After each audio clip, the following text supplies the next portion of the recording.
Hi! Welcome sa Detailing Academy by The Cleaners Depot. Ako si Ramil, ang iyong detailing instructor. Welcome to our YouTube channel. Dito, tuturuan namin kayo kung paano ang tamang proseso sa pagdidetail ng sasakyan. Bago tayo mag-start, don't forget to like, subscribe, and comment down below kung may mga katanungan kayo.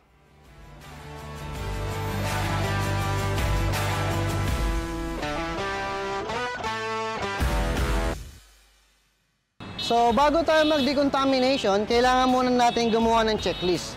Si checklist, ang gagawin natin, lalagay natin dito kung ano yung mga tama ng sasakyan, yung mga damage, tapos papipirmahin natin to sa customer.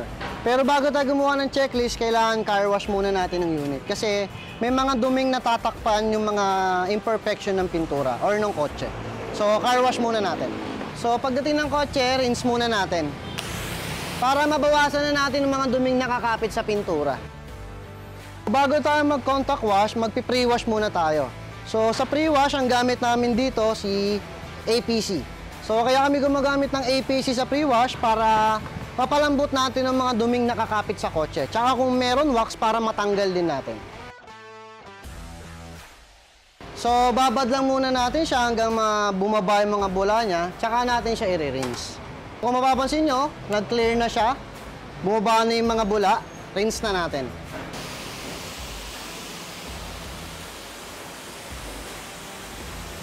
So, after natin mag-pre-wash, saka tayo mag-contact wash. Gamit natin si Riley's pH Neutral Shampoo.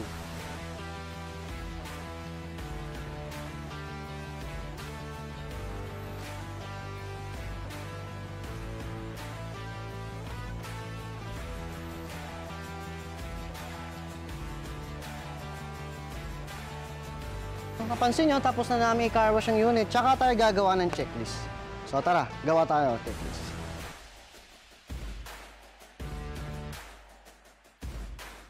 So, sa degriming natin, uunahin natin lagi yung wheels. Kasi yung wheels ang pinakamaraming part ng sasakyan.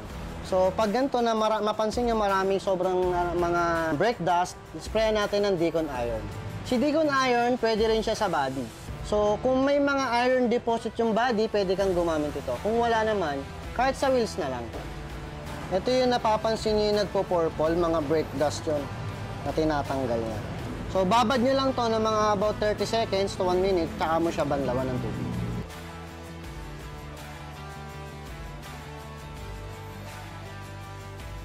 So, after natin mag-Decon Iron, tsaka tayo gagamit ng degreaser.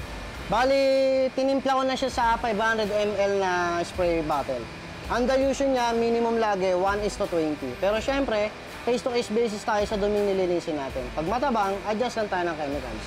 So kami, ginagawa namin, binababaran muna namin siya ng degreaser. Lalo pag sobrang dumi.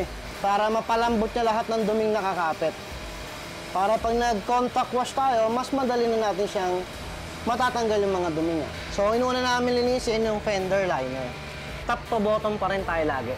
Pati sa paglilinis sa car wash, sa detailing. Kasi pag inuna mo linisin ng gulong, pag sobrang dumi ng wheel well mo, bumababa yung mga dumi dyan.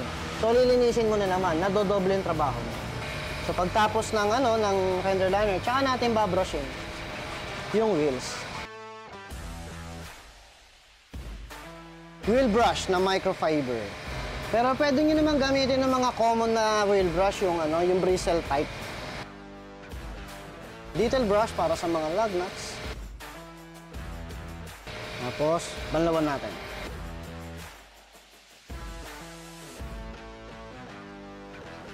So kami, ginagawa pala namin, ginagamit namin pang degrime dito sa mga lug nuts, yung acid remove pa rin namin. So nilalagay na namin siya sa squeeze bottle para re-recta natin dito sa brush. So kailangan, pag nag-brush kayo nagdi-degrime kayo, dapat mild lang hagod nyo. Para mismong bristle nyo yung maglilinis niyan. Kasi pag nilagyan nyo ng pressure yan, bumubusalsal. Yung bristle niya dapat yung maglilinis sa kanya.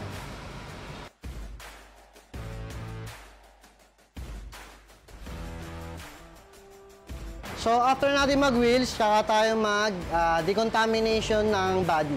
So, chemical decontamination tayo. Si acid remove pa rin yung gamit natin. Nire-recommend namin na gumamit kayo ng squeeze bottle instead na spray bottle. Kasi pag spray bottle gamit mo, baka mamaya habang nag-spray ka sa applicator, magkaroon ng overspray sa body, makalimutan natin, hindi natin mapansin, sumunog yan sa body. So, mas safe yung squeeze bottle. Kasi rekta na agad siya sa applicator. Yan. So, sa paggamit ng acid remove, kailangan portion by portion pa rin. So, kung tinatanong nyo bakit ako gumagamit ng acid remover sa body, safe naman to sa body, tested na namin to. So, crosser application, mararamdaman mo yan pag smooth na, dun ka na titigil maghagod, tsaka mo siya babanlawan. So, mapapansin nyo, flat na siya. So, pag ganyan flat na yung body natin, tsaka tayo lilipat ng panibagong portion.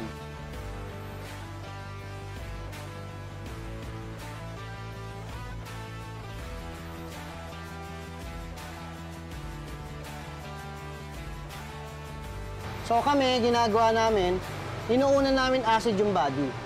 Kasi pag inuna mo yung glass, ang dami mo pang prosesong gagawin. Mag-a-acid ka ng body, magdi-degrime ka, magti-clay ka. So ang haba ulit ng oras ng tubig para kumapit sa salamin. Magkakaroon ulit siya ng water spot. So unahin natin yung body para hindi doble-doble yung trabaho natin. After natin mag-acid sa body, assume na natin na tapos natin buo, tsaka tayo magti-clay. So, si clay bar ang magtatanggal ng mga impurities na hindi nakikita ng mata natin. Nandun yung lead kit, tsaka yung gas pang. Napaka-importante nitong process na to. Ito ang wag na wag yung skip. Kasi, ito magpapadali ng trabaho natin sa pagpapolish. So, meron kaming dalawang klaseng clay bar. Nandiyan si medium, tsaka si heavy. Si medium, ito yung pang DIY. Kasi, wala siyang iniiwan maring. So, yung black yung heavy natin. Mabilis siya makatanggal ng mga impurities ng pintura. Pero after mo siya gamitin, kailangan mo siyang i-polish. So, pang-prep lang talaga to for detailing. Pero kung gusto mo mag-DIY, mas okay na gray na lang yung bilhin nyo. Kung gusto nyo bumili sa amin. So, ginamit kong pan-luber na lang yung namin, tubig na hinaluan ko ng pH neutral na shampoo. Kasi kung gagamit kayo ng clay luber, masyadong tataas yung costing niya. Ang trabaho lang naman ni luber, padulasin yung panel tsaka pahabain yung lifespan ng clay. Pero mas isa-sacrifice ko na yung clay ko, kaysa bili ako ng bili ng clay luber. Kasi pag ginamitan natin ng shampoo yung clay, napapaiksi natin lifespan. So, spray mo lang siyang ganyan. Tapos, cross-hatch application pa rin tayo. Importante sa pagkiklay, dapat alam natin kung ano yung tinatanggal natin. Tsaka, syempre, kung paano to gamitin. Kailangan, habang hinahagod mo yan, pinifeel mo na rin yung surface kung smooth na para alam mo kung kailan ka lilipat ng portion. So, pagtapos natin mag-clay, tsaka tayo magdi-degrime. Sa degriming, ang gamit pa rin natin si Riley's Acid Remove. Heads up lang, sa ting gagamit tayo ng Acid Remove, dapat laging wet application tayo.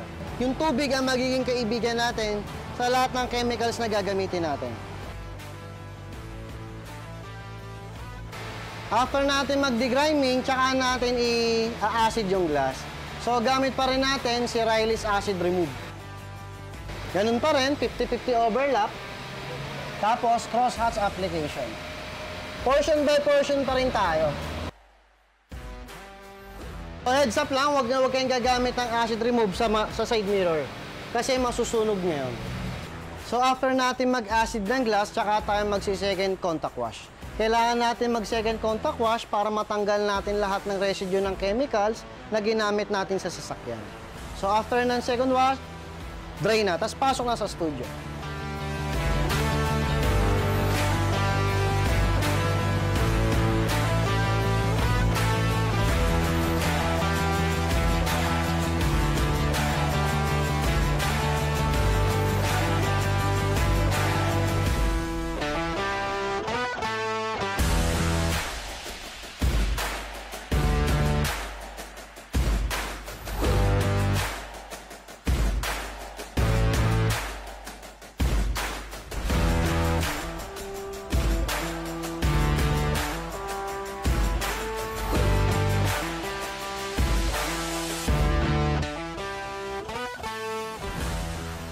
Maraming salamat sa panunood. Kung may mga katanungan kayo, comment down below and let's learn together.